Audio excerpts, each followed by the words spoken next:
Daí aqui.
Oi, prof, boa noite. Boa noite, tudo bem? Tudo, e você? Tudo tranquilo. Deixa eu achar minha aula aqui. Ok.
Eu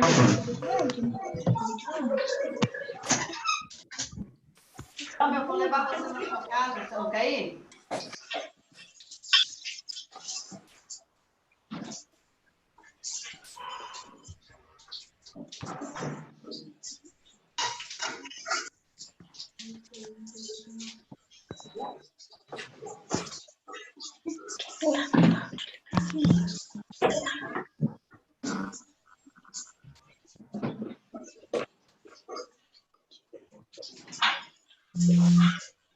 Boa noite, gente. Todo mundo está ouvindo bem? Boa noite, prof. Tô sim. Sim? Tá dando para ver o slide também? Está partilhado com vocês? Tá sim. São 7 horas, vamos começar. Primeiro, boa noite a todas. Boa Espero noite. que todo mundo esteja bem, né? Se protegendo bastante. Infelizmente, hoje a gente bateu mais um recorde de morte no Brasil.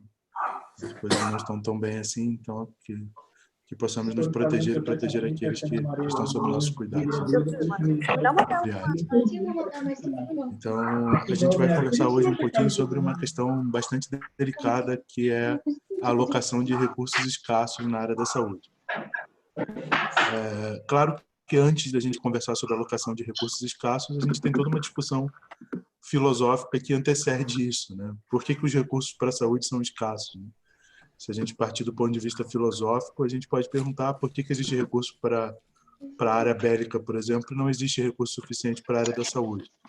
Mas se a gente for entrar nesse caminho, a gente vai fazer um curso só sobre essas questões que antecedem a questão da alocação de recursos escassos. Então, vamos trabalhar da seguinte premissa: assim, a gente já está no meio desse turbilhão, que é o que está acontecendo agora, e por uma série de questões que eu espero e tenho bastante fé que a gente, depois que tudo isso passar, a gente vai ter que rediscutir a nossa maneira de viver no planeta, a gente possa, num futuro, não ter essa discussão sobre recursos escassos. Mas, nesse momento, a gente já está no meio desse turbilhão, e a gente está no meio desse turbilhão com recursos escassos. Então, a gente precisa conversar sobre isso, principalmente porque, inicialmente, e muitas vezes, é uma meia-culpa para todo profissional de medicina e para a nossa formação, a gente tem aquela coisa assim, isso vai ser uma discussão infindável e cada um vai querer ter razão e não vamos chegar a um denominador comum, então não vamos me dedicar a isso, eu tenho mais o que fazer que é estudar medicina.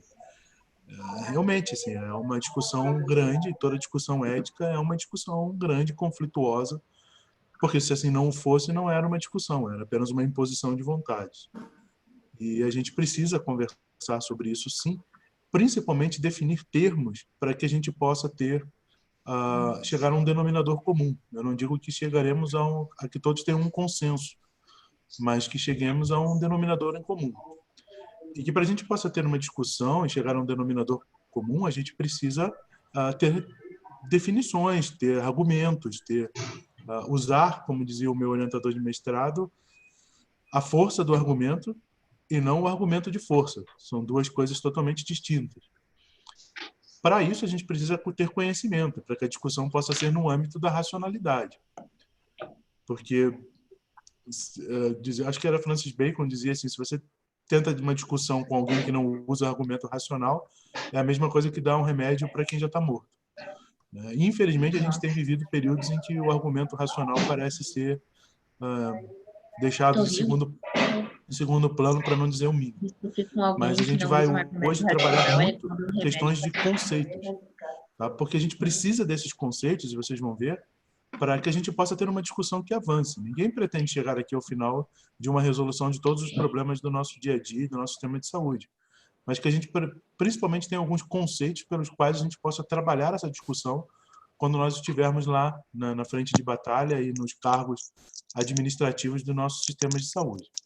Então, a questão da alocação de recursos escassos, né? A questão da alocação do recurso escasso... tá, o microfone. É que eu deixei sem estar mudo para todo mundo, tá, gente? Quem quiser falar, eu já acho horrível não ver a cara de vocês e nem ouvir a voz, mas se estiver fazendo barulho, por favor, deixe desligado. Então, vamos lá na questão do caso. Para começar, eu gosto sempre de trazer para uma realidade palpável, né? Então, esse caso aqui parece uma coisa meio fictícia, né? literatura, mas não, é um caso verídico. Tá? É um navio, um barco, William Brown, que em 1841 ele afundou ao chocar-se contra um iceberg. Um dos botes salva-vidas desse barco estava cheio e estava vazando. E tinha que reduzir a carga desse bote. Então, o que eles fizeram? Eles jogaram ao mar 14 homens. E dois desses homens tinham irmãs e elas se jogaram junto. Que queriam ficar com os irmãos que foram jogados ao mar. O critério que se utilizou foi: casais não seriam separados. Ou seja, quem era homem e estava casado ficaria no barco. Então, os 14 homens que foram jogados ao mar eram solteiros. E todas as mulheres seriam preservadas. As duas que se jogaram foi por vontade própria. Todos os que ficaram no barco depois disso se salvaram. Tinha um marinheiro que estava liderando o barco, que era o Holmes, e ele foi processado por homicídio. Por isso esse caso é um caso famoso, chamado caso Holmes, por causa desse marinheiro. Tá? Ele foi processado por homicídio e... É de verdade isso. Não tá, a mim não está atrapalhando o barulho não, gente, fica tranquilo. E a sentença foi a seguinte: o juiz disse o seguinte, tá? Em nenhuma forma, além desta, que o juiz entende que é o sorteio ou outra similar, eles teriam direitos iguais em bases iguais. E em nenhuma outra forma é possível resguardar contra a parcialidade e opressão, violência e conflito. Ou seja, no entendimento do juiz que julgou o caso, o marinheiro não devia ter imposto uma regra, que ele estava liderando o barco, e devia ter feito um sorteio para ver quem ficaria no barco e quem seria jogado ao mar. E ele condenou o Holmes, que ficou no barco, porque era o único que era marinheiro que sabia guiar o barco, e ele condenou por homicídio. E aí eu deixo uma pergunta para vocês. Vocês resolveriam o problema como? Para vocês pensarem. Tá? Se quiserem dar opinião, não tem problema. O que esse juiz disse, do ponto de vista de resolução, porque o que é esse caso, gente? Esse caso é um caso de recursos escassos. A gente tem um barco, está furado, está vazando. É o barco que a gente está hoje em dia. Né? E a gente precisa resolver alguns problemas. Alguns países do mundo já começaram a fazer isso. Vocês já viram a Catalunha, já viram a Itália dizendo que acima de 80 anos não se atende mais às pessoas.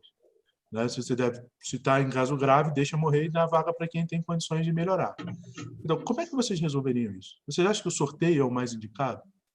No caso que nós vivemos hoje, por exemplo, na questão dos pacientes acima de 80 anos, será que é mais justo eu sortear entre um de 80 e um de 15? Se sortear o de 80, ele sobrevive e o de 15 fica sem recurso?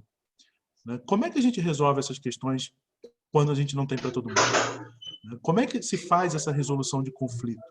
Essa resolução de conflito, que agora está muito clara, e talvez aqui na região sul, onde a gente vive, a maioria aqui vive, talvez essas questões ainda não tivessem tão batendo a porta, mas para quem vem de outras regiões do país, por exemplo, a minha formação toda no Rio de Janeiro, eu tinha que vivenciar algumas vezes na residência, escolher quem iria para o respirador. A gente não tinha para todo mundo quando tinha muitos acidentes no hospital que eu trabalhava. Então, essa questão de resolução de conflitos e de recursos escassos, elas fazem parte do nosso dia a dia. Vocês vão ter que tomar decisões, terão que tomar decisões baseadas em quê? Não há problema em tomar decisões baseadas numa premissa. Não há nenhum problema em tomar uma decisão baseada numa questão, como está muito em moda hoje em dia, ideológica. Não existe questão humana que não seja ideológica, não existe decisão humana que seja neutra. Toda decisão humana parte de uma premissa. A questão está, nós deixamos claras quais são as premissas que guiam a nossa decisão? Isso está explícito quando a gente discute sobre isso? Vocês querem que eu deixe mudo para todo mundo? É melhor, gente? E depois eu abro para a gente conversar no final? Pode ser assim? Tá, então eu vou deixar mudo para todo mundo, tá?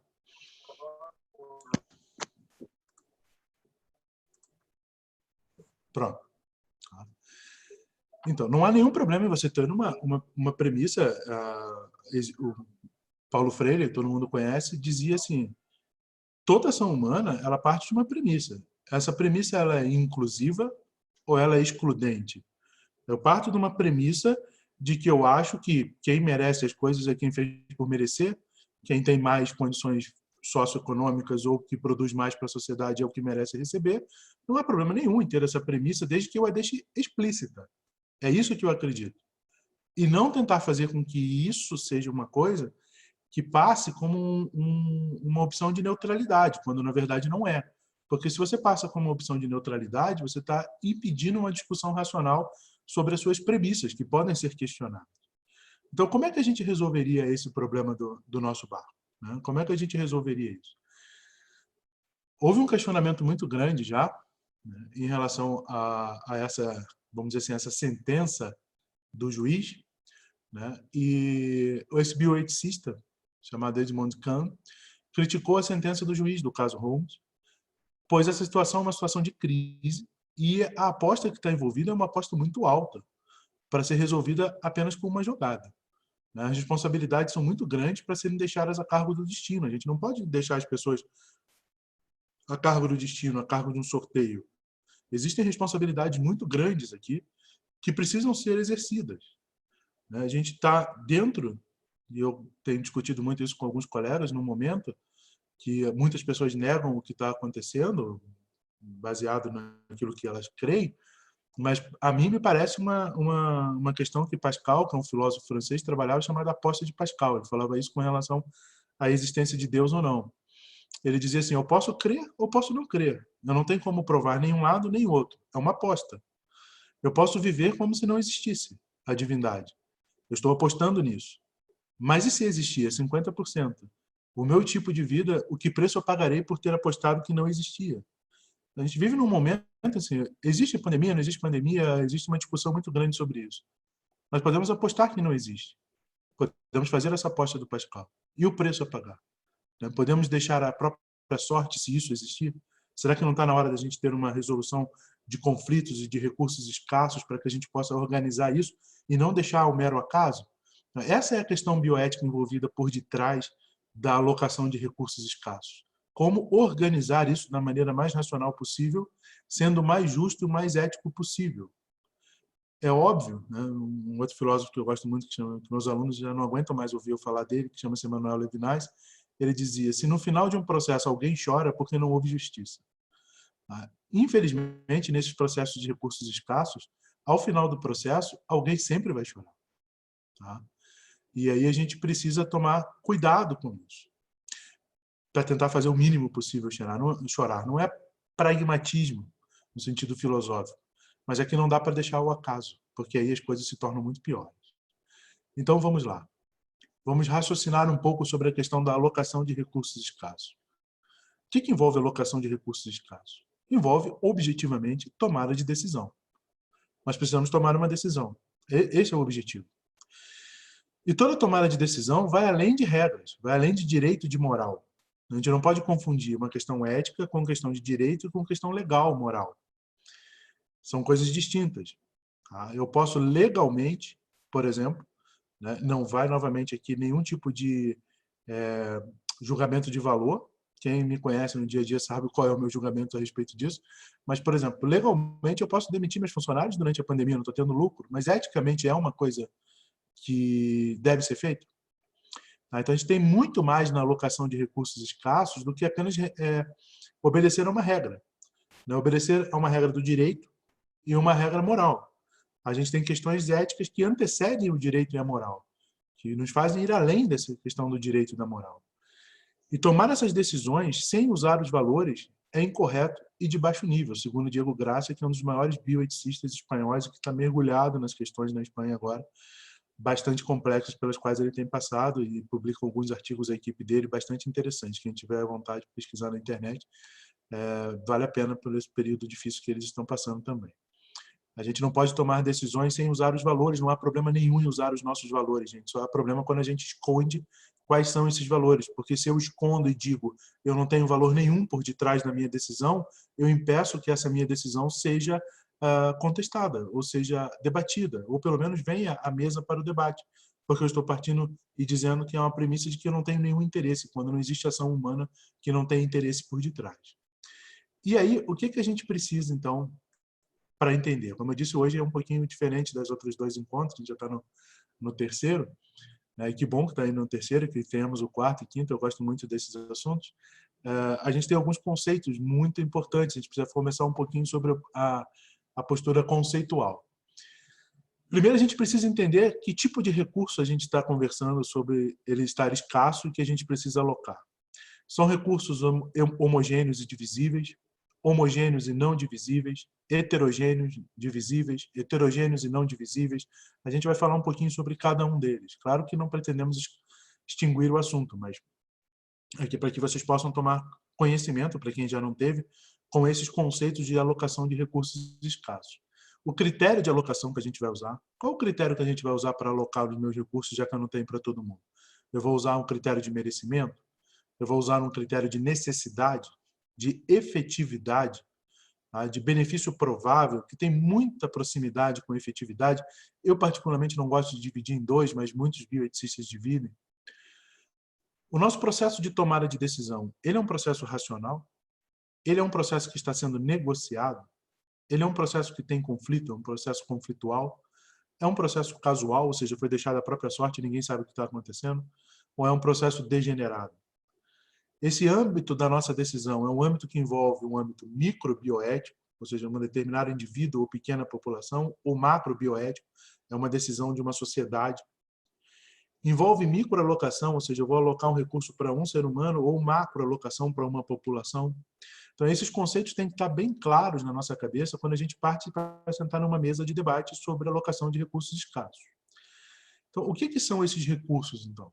O que são os recursos divisíveis e homogêneos? Vamos dar exemplos que fica mais fácil, né? Medicamentos especiais, por exemplo. Sabe aquelas listas de medicações especiais que são liberadas pelo governo? São recursos divisíveis porque são homogêneos. Então, eu tenho um grupo de portadores de uma patologia específica que necessita dessa medicação. Por um problema X, não veio para a dose, que normalmente são... Eu vou citar esse exemplo porque é mais fácil para vocês entenderem.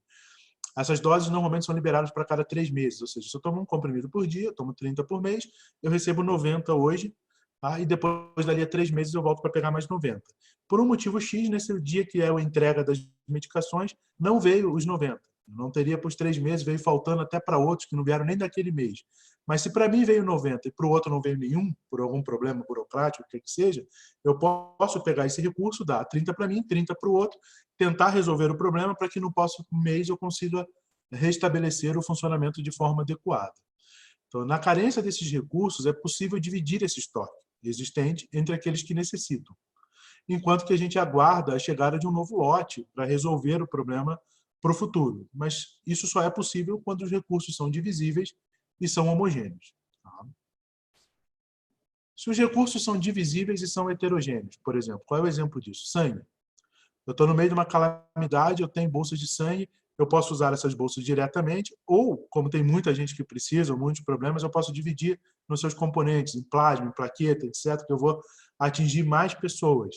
Os recursos são heterogêneos, mas eu consigo dividir. O sangue é o exemplo clássico disso, pode ser dividido em múltiplos componentes, atendendo a inúmeros pacientes, quando se eu usasse a bolsa sem dividir os componentes, usaria para um paciente apenas. Recursos não divisíveis e homogêneos. Leito de unidade. São recursos iguais, homogêneos, leito de unidade é leito de unidade, mas não são divisíveis. Se eu tenho um paciente naquele leito, eu não posso botar 2. Não pode para quem nunca trabalhou no Hospital Público do Rio de São Paulo. Lá, essa definição de recursos não divisíveis e homogêneos precisa ser revista do ponto de vista bioético. Mas é quando existem várias pessoas disputando o mesmo leito, apenas uma poderá usufruir. Agora, eu posso, claro, buscar leitos em outras unidades, em outros hospitais. No meio de uma pandemia, eu posso pegar hospitais privados e usar esses leitos para a minha população, para o SUS. Mas, a princípio, são recursos não divisíveis e homogêneos. E os recursos não divisíveis e heterogêneos. O órgão para doação é o exemplo clássico, né? Só um receptor compatível do sistema HLA pode recebê-lo. Ou seja, eu não posso dividir um rim, não posso dar para várias pessoas, tem aquele que é compatível, é para ele que tem que ser dado. Então, essas são as formas de recursos que a gente tem e que podem ser escassos e que a gente vai precisar trabalhar com esses recursos. A partir do momento que eu entendo quais são os recursos que eu tenho, que tipos de recursos eu tenho que me basear nos critérios que eu utilizarei para alocar esses recursos. Eles são escassos, eu não tenho para todo mundo. Então, eu preciso alocá-los. E que critérios eu uso para alocá-los? Os 3 primeiros critérios que a gente elencou, normalmente eles têm uma relação com a questão temporal, né? A necessidade, quer dizer, o critério de alocação de necessidade é um critério que envolve o presente. Eu tenho um paciente que precisa daquilo agora. Eu posso usar um critério de merecimento. Eu tenho tem 2 pessoas precisando. Não entendo, pelo amor de Deus, como julgamento de valor, tá? É só um exemplo. E eu tenho aqui uma pessoa que, vamos usar um exemplo menos ofensivo de dizer produz mais para a sociedade. Mas vamos dizer, eu tenho um pai de família, eu tenho 3 filhos dependentes dele, eu tenho uma estrutura familiar que precisa dessa pessoa e tenho uma pessoa que não, é sozinha no mundo, não tenho nada. Quem merece mais? Tá? Não estou julgando o valor novamente, é uma questão de se pensar. Tá? Isso tem que ser debatido, tem que ser discutido e tem que estar às claras essa discussão. Podemos também usar como critério de alocação a efetividade, que é muito usado. Esse procedimento funcionará? Terá efetividade? A gente está falando de um tempo futuro. Né? Eu transplanto um fígado, por exemplo, num paciente etilista muito pesado, que eu sei que não vai conseguir parar de beber posteriormente. Vai ter efetividade esse transplante? Existe a possibilidade disso funcionar? Nós precisamos estar cientes disso, precisamos trabalhar essa efetividade para saber que critério de alocação eu vou usar para aqueles meus recursos, já que eu não os tenho para todo mundo. Então, eu preciso ter um critério para usá-los. E nós temos um quarto critério, que é o critério de benefício provável, que também envolve uma questão futurística, como eu disse, eu não gosto de separar muito um do outro, mas alguns bioeticistas separam. Vamos falar um pouquinho sobre cada um deles. O que é o critério de alocação de necessidade? Relaciona-se, como eu disse, às condições atuais do paciente. Estabelece a prioridade aos que estão em estado de saúde mais grave, mesmo sabendo que às vezes os custos são altos e os efeitos da intervenção médica talvez não tenham uma repercussão tão boa assim. Isso pode ser encarado por alguns como desperdício de recursos, tá? Pois os mesmos poderiam ser utilizados em outros pacientes que teriam uma chance melhor. É possível.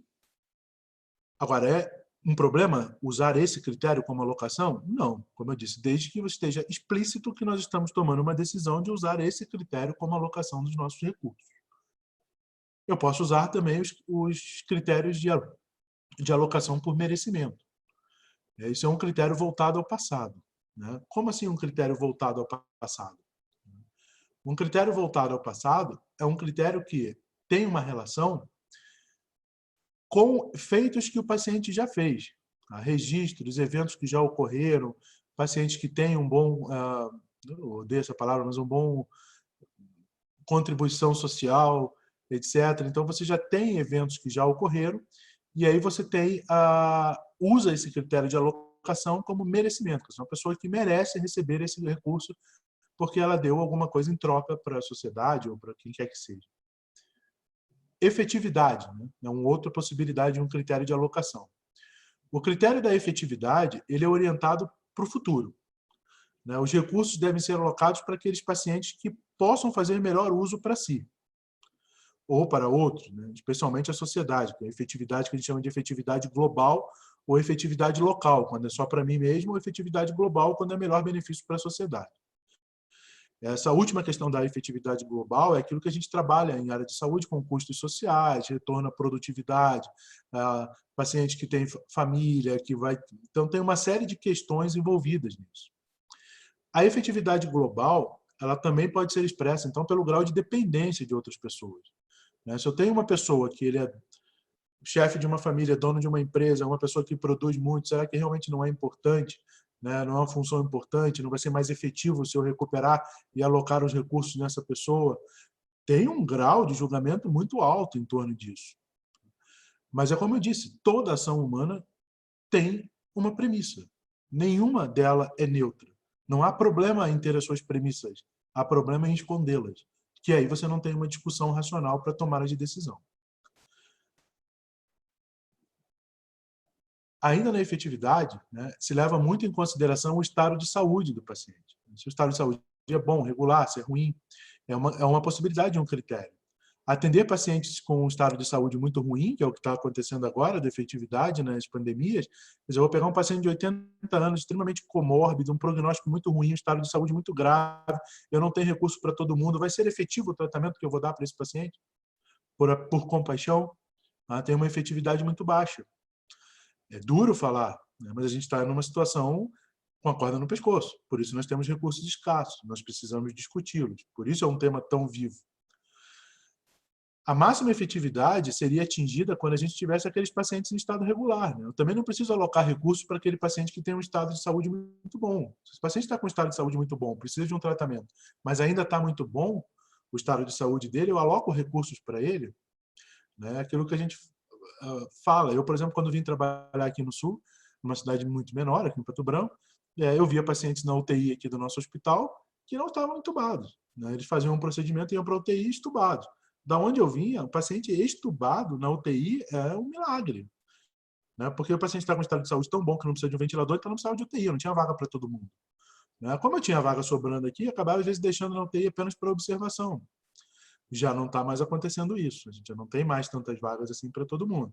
Então, avaliar o estado de saúde do paciente é importante. A efetividade normalmente se dará para aqueles pacientes que têm um estado regular, nem muito bom, nem muito ruim.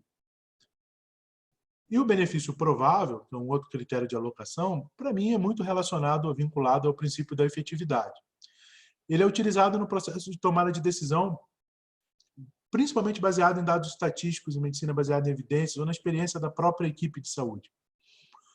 Isso tem muito a ver com prevenção quaternária. A gente está surfando nessa onda agora com relação à hidroxicloroquina, né? Algumas pessoas têm experiência, dizem, olha, tem um benefício provável, eu vou utilizar esse recurso como benefício provável. Mas tem toda uma questão de prevenção. Eu uso uma droga que pode prejudicar o paciente, toda uma discussão científica. Existe essa droga para todo mundo? A gente teve essa discussão há pouco tempo, né? Se todo mundo for usar por causa da questão da pandemia, aquelas pessoas que têm lúpus, etc., que precisam usar, terão acesso a essa droga? Então, baseado em que eu estou usando essa droga? Qual é o critério que eu estou usando para fazer essa alocação de recursos? Baseado apenas na experiência de uma equipe? Existem dados de literatura compatíveis? Que benefício provável eu terei para esse paciente? Esse benefício compensa o malefício? Eu costumo dizer, quando eu estou conversando com meus pacientes, que em medicina, tudo se resume a risco e benefício. Se eu farei alguma coisa, desde uma droga até uma cirurgia, eu tenho que ter a expectativa de que o benefício que eu vou dar para esse paciente é maior do que o risco que eu vou correr. E isso envolve uma questão de literatura, envolve uma questão de experiência da equipe.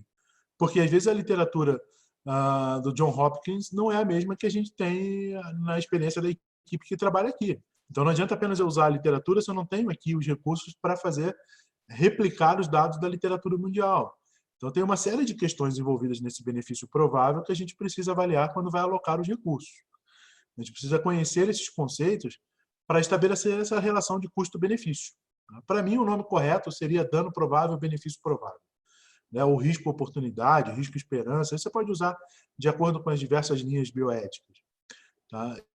Ou critério de sucesso provável. Eu prefiro dano provável, benefício provável. Aquilo que eu vou fazer, eu sempre cito essa frase em sala de aula, assim, existem vários tipos de médicos. Existem aqueles médicos que são capazes, que é o que você deveria procurar, os que são incapazes, que todo mundo tem muito medo, mas eu não tenho, porque aqueles que se sabem incapazes acabam encaminhando para aqueles que são capazes de fazer. Conhecer os seus limites também é sabedoria. Mas o pior de todos é aqueles que se acham capazes de qualquer coisa. Então, esse risco, dano provável, benefício provável, nesses colegas que se acham capazes de qualquer coisa, a balança tende a aumentar em relação ao risco e ao dano que vai ser feito. Então, não vale a pena correr esse risco sem ter um benefício provável.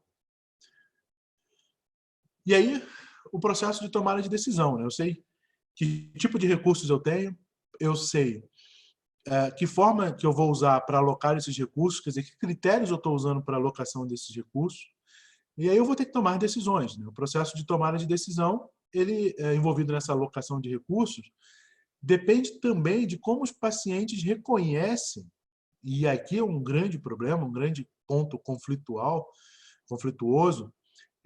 a existência de uma visão ou missão do estabelecimento. Qual é o objetivo? Estratégia ou políticas assistenciais. Grau de conhecimento e credibilidade dos objetivos que estão sendo buscados. Esse bioeticista italiano chamado Claudio De Vecchi, ele diz que a combinação dessas características gera uma tipologia de tomada de decisão. Eu posso ter tomadas de decisões racionais, negociadas, conflitual, casual ou degenerativo. Quer dizer, que tipo de tomada de decisões são essas?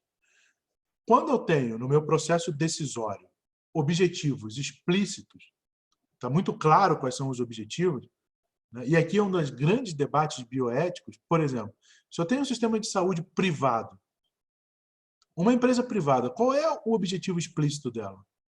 o plano de saúde ou o hospital privado vai dizer o objetivo explícito é salvar a vida do meu paciente. Mas toda empresa privada, por uma questão de definição econômica, tem como objetivo explícito o lucro. Então, esses objetivos estão claros mesmo? Né? Eu não estou criticando que se tenha por objetivo o lucro. Eu estou criticando que não se deixe claro qual é o seu objetivo. Porque se você não deixa claro qual é o seu objetivo, não há possibilidade de ser batido. Aí é que está o problema. Então, se eu tenho num processo de tomada de decisão objetivos explícitos, com credibilidade, com medidas estabelecidas, interiorizado pelos pacientes, pelos participantes, médicos, equipe de saúde, gestores, pacientes, se eu tenho esse processo decisório dessa forma, e junto com isso eu tenho uma visão clara do meu processo decisório, sistemática e abrangente, eu tenho uma decisão racional. Se eu tenho todos esses objetivos explícitos, mas eu tenho uma visão ambígua, alguém ali não está deixando claro qual é a visão, qual é os interesses dele, aí eu tenho uma questão fragmentária, eu tenho uma questão sectária, eu tenho um processo decisional conflitual. Se eu tenho objetivos que não estão claros, ou seja, objetivos implícitos, sem credibilidade, sem medidas estabelecidas, imposto aos participantes, mas mesmo assim eu tenho uma visão clara de quais são esses objetivos implícitos, que não há tanta credibilidade ali porque há outros objetivos envolvidos, eu ainda posso ter algum tipo de decisão negociada. E se eu não tenho nem esses objetivos implícitos e tenho visões fragmentárias ou sectárias, aí eu tenho um processo decisório casual ou degenerado. Então, vamos lá. O que é um processo de tomada de decisão racional? Já lembrando que a gente já viu como se alocam os recursos, quais são os tipos de recursos que a gente tem, agora eu estou tomando uma decisão. Como é que eu tomo uma decisão racional para alocar esses recursos? A decisão racional, o processo decisional racional, é aquele onde tanto a visão quanto os objetivos estão adequadamente estabelecidos. São compartilhados entre todos os participantes. Isso é possível ser mensurado e acompanhado. É uma aplicação sistemática, uma aplicação abrangente, ou seja, é aquilo que a gente teria por ideal para tomar uma decisão. Infelizmente, a maior parte das decisões não são decisões tomadas de forma tão racional assim. Normalmente, a gente tem um processo decisório negociado, que, apesar de ter essa clareza, então, aplicado de forma sistemática e abrangente, ainda tem alguns interesses e objetivos implícitos, que por esse motivo não tem tanta credibilidade, nem a possibilidade de ser mensurado adequadamente. É uma negociação, e como toda negociação, normalmente tem uma parte que é mais forte nessa negociação, e acaba impondo a sua visão de mundo. Mas é assim que é, e é assim que são a maior parte das decisões e alocação de recursos que nós temos. Podemos ter um processo decisório conflitual, ocorre quando, apesar dos objetivos serem explícitos, a visão permanece bastante ambígua. Aí você tem diferentes perspectivas fragmentárias e sectárias para um processo. O processo conflitual, ele é o protótipo do processo médico-paciente. Você tem objetivos que eram explícitos de fazer um procedimento, mas a visão permanece ambígua. Aquilo que o profissional achou que ofertou, o paciente acha que não ofertou. É sectário, cada um puxa para o seu lado e a gente tem um processo conflitual que precisa ser mediado por um juiz. E nós podemos ter um processo decisório casual, uma visão ambígua, os objetivos são implícitos, ou seja, qualquer desfecho pode ocorrer, é deixado ao acaso, ao sorteio, e não é o que a gente esperaria. Nós temos dois polos opostos, entre o racional e o casual.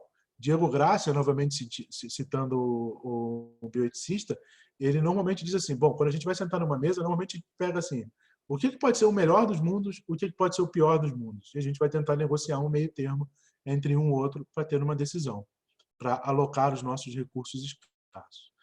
E aí, quando a coisa degenera, então, já passou do casual, aí já não tem mais nenhum tipo de decisão que possa ser tomada e aí cada um está abandonado à sua própria sorte. É um processo decisório que não deve nunca se chegar lá, mas que às vezes acontece. Do ponto de vista de alocação, então, eu posso ter a alocação dos meus recursos macro e microbioético. Como assim macrobioético? É uma vontade geral. A gente usa muito a filosofia de Rousseau, que é uma decisão pública, tomada através da via pública. Então, você vai lá e diz, olha, vamos lá no Congresso discutir sobre a implementação do cirurgia de transposição de sexo no Brasil. Tem recurso para todo mundo? Dá para fazer? Qual é a vontade da população? Devemos aprovar? Não devemos aprovar? É uma decisão macrobioética. mas que envolve, às vezes, uma questão microbioética, que é a vontade individual, aquele indivíduo que quer fazer, eu vou beneficiar um indivíduo, quantos indivíduos, é uma decisão privada e pessoal. Esses são os dois níveis que a gente pode ter de tomada de decisão e alocação de recursos escassos do ponto de vista macro e microbioético. E ainda, usando macro e micro, nós temos a macro e a microalocação. A macroalocação eu não estou me referindo a esses recursos a uma pessoa em particular, mas a atingir a todo um grupo de indivíduos. E a micro, aí é um caso específico, é um caso identificável único. Como eu disse para vocês, hoje seria um pouquinho diferente dos outros encontros, tem muitos conceitos, mas é porque para a gente tomar decisões racionais, nós precisamos de conceitos, nós precisamos entender o que está na nossa mesa para que a gente possa debater quando a gente fala de alocação de recursos escassos.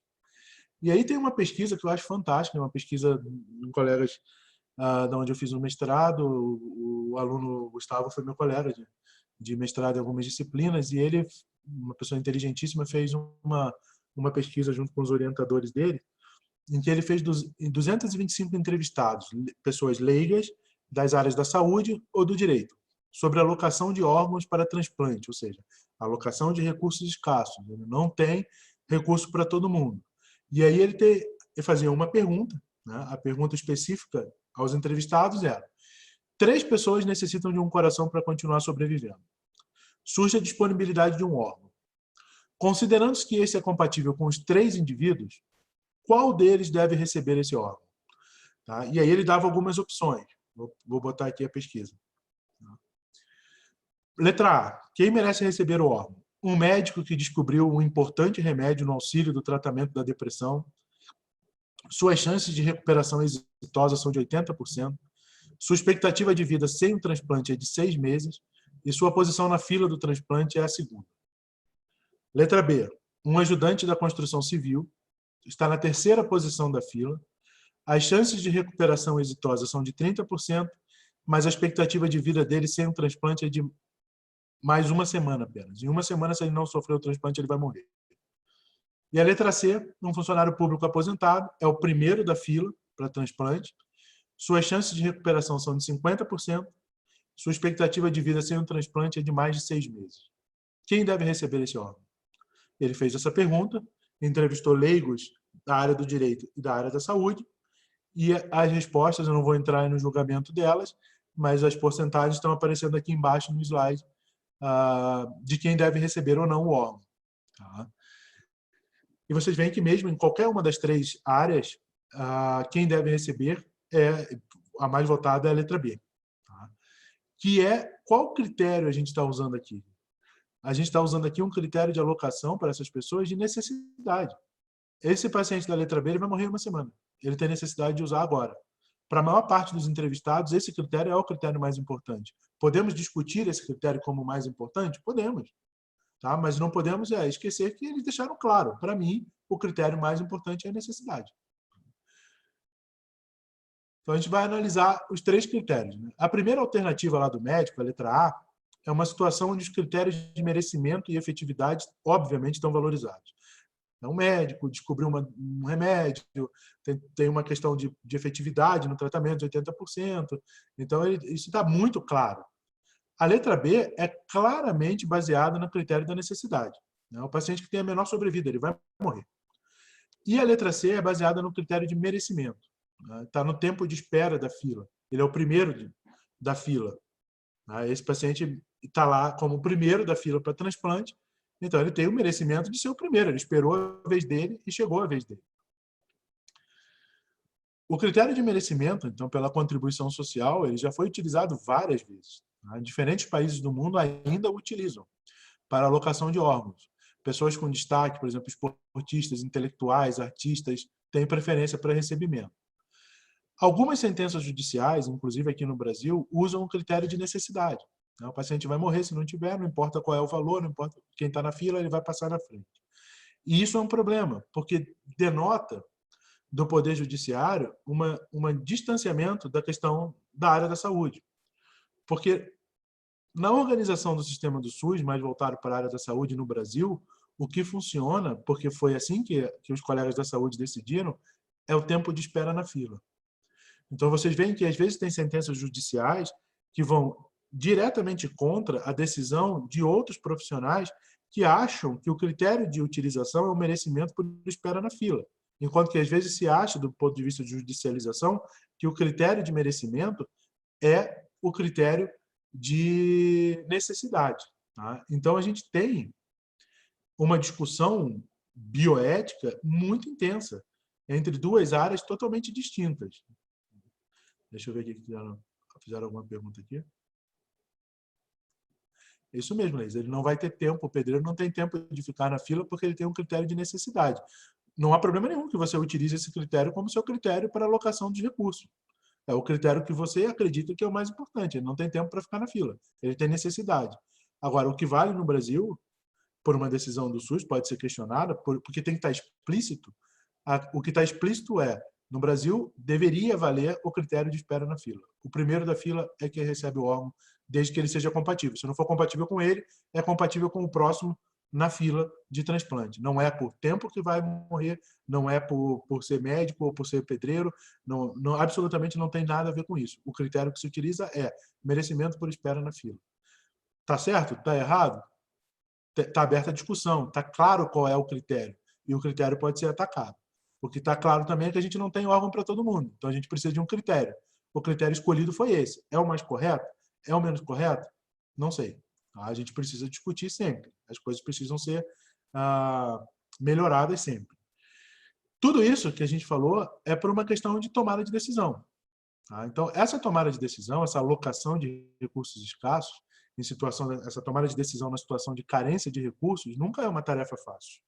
Tá? Nunca vai ser fácil. Porque tem carência de alguma coisa. Se tivesse para todo mundo, era fácil, dava para todo mundo. Então, como não tem, nunca é fácil a tomada de decisão. Pode gerar, inclusive, situações de posicionamentos frontalmente contrários. Foi o que acabou de acontecer quando a gente estava discutindo. Para Childress, que é um grande bioeticista, né, fundadores da bioética, no âmbito da ética, da decisão ética, o conflito ele é inevitável. A gente não tem que ter medo do conflito. A gente tem que ter medo daquilo que não está explícito nos argumentos de quem está debatendo conosco. Aquela pessoa que se arvora daquela questão, não tenho interesse nenhum nisso. Tem. Tá? Não há nada por detrás das minhas ideias. Quais critérios você está usando para isso? O conflito na decisão ética é inevitável. Tá? Esses aspectos éticos todos, como você tocou no assunto agora, você não tem tempo para esperar, é um aspecto ético. Tá? Isso só vai aumentar a complexidade do processo. Mas propiciam, sem dúvida nenhuma, um importante referencial que a gente precisa utilizar. Não dá para deixar ao acaso. Deixar ao acaso é pior ainda. Então, a gente precisa entender esses conflitos e entender esses conceitos para que a gente possa tomar decisões que, na maioria das vezes, como eu disse, serão negociadas. E mesmo nas decisões negociadas, normalmente acabará suplantando ou aparecendo mais aquele que tiver mais poder para tomar a decisão. É importante lembrar sempre, não tentar, gente, na hora de tomar decisão e alocar recursos, não encarem isso como um processo simples. A simplificação desse processo pode tornar menos justo o processo. É claro que deixar o acaso, deixar de qualquer jeito, o outro toma a decisão, vamos simplificar, faz do jeito que der. Não. Reconhecer a complexidade desse processo de tomar decisão é que garante não uma decisão totalmente ética, porque isso é importante. Isso é impossível. Nós somos humanos, somos falíveis, não temos recursos para todo mundo. Mas, pelo menos, se aproximar ou tentar aproximar-se o máximo possível de uma decisão ética adequada. Para isso, a gente precisa de conhecimento. Sentar numa mesa com esses conhecimentos. O que eu tenho? É um recurso que eu posso dividir? Não é um recurso que eu posso dividir? Estão claros os objetivos de todos que estão sentados nessa mesa para discussão? Essa claridade desses critérios que eu estou usando. Que critérios eu estou usando? Merecimento, efetividade, é por uma questão de necessidade. Estão todos claros? Vamos discutir, chegamos a uma negociação e a um consenso que é o mais próximo possível da questão ética. Agora, é perfeito? Raramente será. Não conheço instituição humana que seja perfeita. Mas se a gente não detém esses conhecimentos teóricos e técnicos, dificilmente a gente vai conseguir entrar numa discussão para tomar a decisão. E pior, quem domina esses conhecimentos tomará a decisão por nós, o que é uma coisa mais prejudicial ainda. Então, jamais achem que eu chegaria ao final aqui dando uma resposta para qualquer coisa de uma das perguntas que eu fiz. Obviamente, eu tenho os meus critérios, tenho as minhas maneiras de acreditar naquilo que eu acho que tem que ser tomado como decisão mais próxima da ética, mas são os meus critérios, eu só posso deixá-los bem claros e explícitos, o máximo possível, e eu deixo esses critérios claros e explícitos novamente numa citação de Levinas. Eu sempre entendo que nós, que aqui estamos, não é plural de eu, não é o que eu acredito que tem que ser feito, e acho que a gente precisa sempre estar aberto a discussões para que a gente possa alocar os recursos que nós temos quando esses recursos não são suficientes para todo mundo. Deixa eu ver aqui o que o Alexandre está perguntando aqui. Até onde as probabilidades são relevantes. Na situação do transplante, por exemplo, o servente de pedreiro tinha apenas 30% de chance de sucesso. Ou seja, a chance de dar errado é muito maior. Até onde uma probabilidade matemática pode influenciar a decisão de um médico? A gente tenta influenciar por isso o tempo todo, né? O tempo todo. Você está vendo isso agora. Eu estava ainda há pouco antes de começar a conversar com vocês, conversando com um colega que é um colega médico que dizia o seguinte, que nós temos no Brasil hoje 1.500 mortos, ou seja, uma curvícula, foi o que ele achou, o que ele citou, que é uma curva muito pequena. Por quê? Porque ele está levando em consideração que são 1.500 pessoas, enquanto nos Estados Unidos nós temos 25.000. Agora, eu imagino que cada uma dessas 1.500 é pai, mãe, irmão, filho, tio, primo de alguém, e é tão importante quanto qualquer outra. Então, a gente pode usar apenas o critério matemático? Podemos, desde que a gente deixe claro que eu estou usando apenas o critério matemático. Então, eu posso usar apenas a chance? Ele tem chance de 30%. Se ele é pai de alguém, ele é 100% para aquela pessoa. Se ele sobreviver nesses 30%, aquela pessoa vai ficar muito feliz. Então, eu posso usar esse critério matemático? Posso. Eu só não posso não deixar claro que eu estou usando isso como o norte da minha decisão. Tá? Eu estou tomando essa decisão por causa disso. Tá? Eu posso colocar isso mais claramente para o paciente e essa decisão ser tomada em conjunto. Eu gosto muito da citação do neurocirurgião inglês, eu não me lembro o nome dele agora, minha esposa me deu um livro dele que ele diz assim, eu levei 3 anos para aprender a operar e 30 para dizer quando não.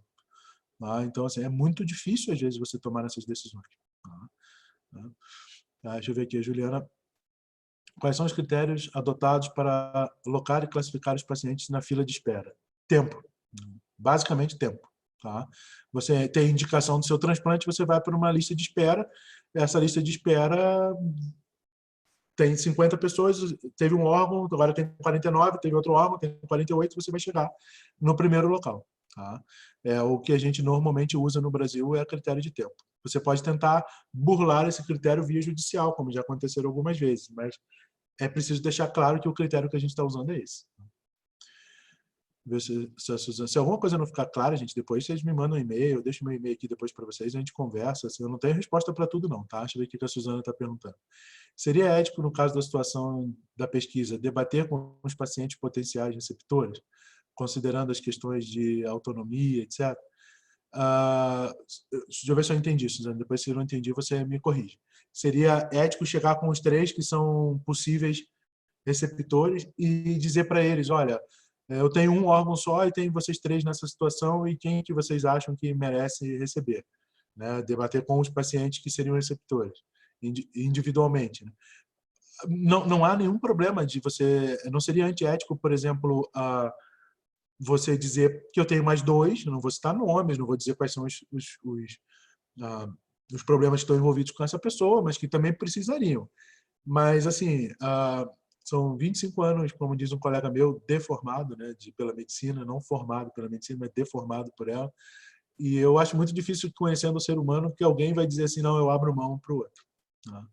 E acho que se a gente deixar ao critério individual, apenas eu tomo minha decisão, eu acho que nós vamos ter toda aquela questão de que há vontades implícitas que não estão claras, e eu acho que a gente não pode deixar ao acaso essa decisão ou a vontade de um só. É uma decisão macrobioética que envolve toda uma sociedade. Na minha opinião, a minha opinião pessoal, mais justo é a fila de espera. Tá? É horrível, pode ter gente que precisava mais rápido, pode, mas até agora eu não consigo ver outros critérios que não seja merecimento por estar na fila de espera. Todas as pessoas merecem, não tem para todo mundo, existe uma fila de espera, paciência, é o que a gente pode fazer. Talvez não seja a sua visão e você deve sempre expor a sua e os seus critérios. Tá? Não há problema nenhum quanto a isso. Não sei se ficou claro essa discussão para você. Tá. Quando aparece eu sou péssimo nesse negócio de computador, tá, gente? Quando aparece o chat aqui, todo mundo lê? Quando tá para o grupo todo mundo vê? Sim? Tá. Então eu vou, como provavelmente muitas discussões aparecerão, a maioria tem o meu e-mail, né? Mas quem precisar, eu deixo um e-mail aí para vocês. Se tiver algumas coisas mais pessoais, quiserem perguntar, não tem problema nenhum. Tá? Então, assim, são decisões fáceis, gente? Obviamente que não. Né? Se fosse fácil, não seria medicina. Eu sempre aprendi assim, não existe nada fácil em medicina. Você está lidando com a dor de outro, com a vida de outro, com outras pessoas, não existe nada fácil nisso, nunca é fácil. Para escrever uma dipirona e dar uma anemia plástica, existe a possibilidade. É fácil isso? Não. Nunca é fácil tomar essa decisão. O Cristiano está perguntando, existem países que fazem de maneira funcional urgência de transplante como método de alocação? Eu não conheço a legislação de todos os países, tá, Cristiano, mas que como especificamente seja apenas a critério de necessidade de ser mais rápido, eu não conheço nenhum que tenha isso como critério primordial. Eu sei que, por exemplo, em países anglo-saxões, alguns deles, o critério é o merecimento, seja lá o que eles entendem por isso. Eles têm os critérios de entendimento que algumas pessoas têm um merecimento maior do que outras e utilizam esse critério na tomada de decisão. Tá? Não são todos, mas alguns utilizam. A maior parte dos países do mundo utiliza como critério de transplante a fila de espera. A fila de espera é o critério mais utilizado ainda no mundo. Tudo bem? Mais alguma pergunta? Não é um assunto fácil, né? Nem um pouco, né? Eu sei disso. Não mas a gente está vivendo isso agora. Né? A gente está no início dessa onda, vamos dizer assim, do ponto de vista, vamos deixar meus critérios de alocação de recursos escassos bem claros. Do ponto de vista de esperança e fé, eu espero que a onda não aumente. Do ponto de vista racional, eu acho que a gente está entrando no primeiro passo e as coisas serão bem difíceis daqui para frente. Espero estar errado, profundamente acredito, peço a Deus para que está errado, mas a gente vai ter que tomar essas decisões. Né? Essas decisões vão estar o tempo todo. Né? Pessoas que optam por não ser doadores de órgãos também não podem ser receptores. Não conheço. Se você não quer doar, você não pode receber, porque são duas questões éticas totalmente distintas. Tá? Eu não tenho essa informação para te dar. Me manda um e-mail, depois eu procuro, pergunto a outros colegas se alguém tem isso como uma lei que impossibilita totalmente. Porque, assim, partiria do mesmo critério de que, por exemplo, se eu não sou doador de sangue, eu não poderia receber sangue num acidente. E não é bem assim, né? Se você doou, porque aí entra a questão de doação, né? Você, doar é uma coisa sua, aí vamos entrar para a parte filosófica da etimologia da palavra. Se eu dou, né? Eu dou não é próximo de dou à toa. Tá? A etimologia é a mesma. Eu doei, eu dei. Acabou, não é mais meu. Para quem vai, não me interessa mais. Se a pessoa não quer dar o dela, eu não posso impedi-la de receber se há disposição para isso. Tá? Então, do ponto de vista ético, eu não acharia que seria um problema. Mas eu não conheço se, do ponto de vista legal, existe algum país que diz que isso é proibido. Eu posso me informar e depois te mando com calma. Tá? Imagina, um prazer. Tudo bem? Mais alguém? Alguma questão? Não fiquem martelando a cabeça de vocês com todas essas coisas, gente. É difícil. Eu gostaria de dizer para vocês que vocês não vão entrar numa discussão dessa em algum momento da sua vida, mas vão. Vão. E talvez vocês entrem muito antes do que eu precisei entrar na minha vida profissional, porque vocês estão no meio desse turbilhão. E isso, paciência, cada geração tem sua cruz a carregar, vocês vão ter que tomar essas decisões. Tudo bem então, gente? Diga, Suzana, deixa eu ver. Toda discussão ética termina com indagação, porque tem muita proximidade com a questão filosófica. Assim. Manda um beijo para ela, estou com saudade dela. Toda discussão filosófica, né, assim, acho que Deleuze dizia que a filosofia não é a arte de dar resposta, é a arte de fazer pergunta. né? A gente é ser humano, a gente é finito, é falível, as respostas nem sempre estarão ali presentes, se é que a gente consegue dá-las, mas a gente não pode deixar de fazer as perguntas. As perguntas têm que ser feitas. E, como eu disse, não há problema nenhum em você assumir uma posição, desde que você deixe claro quais são os critérios pelos quais você assume essa posição. Eu assumo uma posição inclusiva. Tem gente que assume posições excludentes. Ótimo, é um direito dele. Vamos deixar claro, né? Em algum momento, eu nesse ponto sou um pouco dialético hegeliano, acho que em algum momento a gente vai chegar a uma síntese disso e vamos precisar dar respostas, né? Nós temos, e podemos discutir isso outras horas, na frente de um café, melhor ainda. Mas, assim, nós temos um momento da nossa vida como espécime que a gente tem que tomar uma decisão. Nós vamos continuar usando o planeta a nosso bel prazer ou a gente vai começar a ter que rever a nossa forma de desenvolvimento socioeconômico, né? Então, assim, vamos continuar sendo excludentes, vamos passar a ser inclusivos, vamos incluir todo mundo, inclusive animais, meio ambiente, etc. Como é que nós vamos viver? Às vezes, a gente pode discutir, cada um assumir a sua posição na discussão. E normalmente a resposta vai ser dada de fora, né? A realidade vem, bate na nossa cara e diz: bom, agora vocês têm que tomar uma decisão, porque não dá mais para ficar no campo das ideias, né? A gente está precisando transformar, né? E isso aí, novamente, sem nenhum viés ideológico, político, mas como dizia Marx, chegou o tempo dos filósofos não mais interpretarem o mundo, mas de transformá-lo, né? A gente precisa mudar, porque já viu que desse jeito não está dando certo, né? Algumas coisas não estão saindo do trilho há muito tempo e agora está descarrilhando. Então a gente precisa melhorar. Tudo bem? Aproveitem. Ainda tem bastante gente, se ninguém tem mais perguntas. A gente vamos jantar, né? Tudo bem, então, gente? Bom, agradeço muito o tempo de vocês. A gente provavelmente vai continuar, tá? Depois eu vou organizar algumas outras coisas no horário, enquanto a gente continuar por aqui nessa dificuldade todas, a gente mantém fazendo essas aulas, tá? E aí eu deixo marcado para a próxima quinta e aviso pelas minhas redes sociais, mando para os alunos, eles espalham para vocês, tá? Obrigado, Marina. Até quinta, tá? Imagina, eu que agradeço vocês.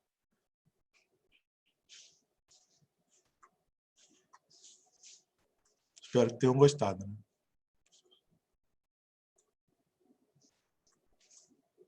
Boa noite para vocês.